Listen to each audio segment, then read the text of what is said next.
Nung bata pa ako, feeling ko pagka pinagagalitan ako ng magulang ko, parang hindi nila ako mahal.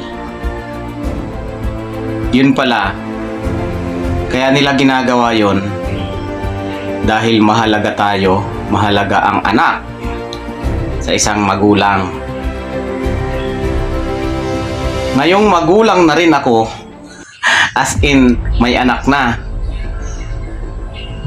nararanasan ko rin sa anak ko na parang nagtatampo sila pagka pinagalitan mo.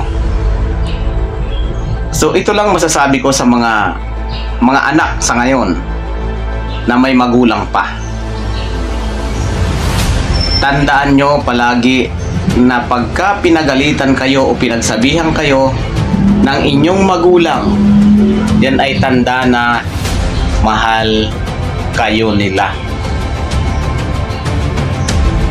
Kaya nila ginagawa yon, gusto nila kayong gabayan ng tama.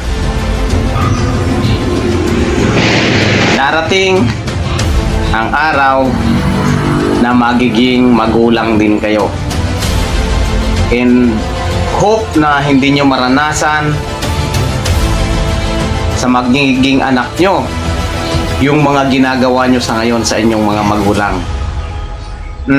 Ikaw, sumasagot ka, di ba? Parang feeling mo mas magaling ka pa sa magulang mo.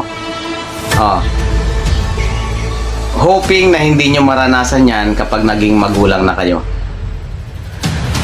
Lagi nyong tatandaan na bihirang-bihira sa magulang ang mag-isip o maghangad ng masama para sa kanilang mga anak.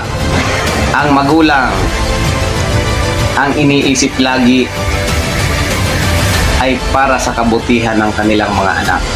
Kung pinagagalitan ka man, sana maintindihan mo bilang anak na mahalaga ka sa iyong magulang. Kaya nila ginagawa yun. Okay? Kaya ikaw na anak, sana maisip mo bago mo sagutin ang iyong mga magulang. Kaya kung ikaw ay isa sa mga bata na sumasagot sa iyong magulang, mag-isip-isip ka dahil darating din yung time na magiging magulang ka. At lagi mong tatandaan,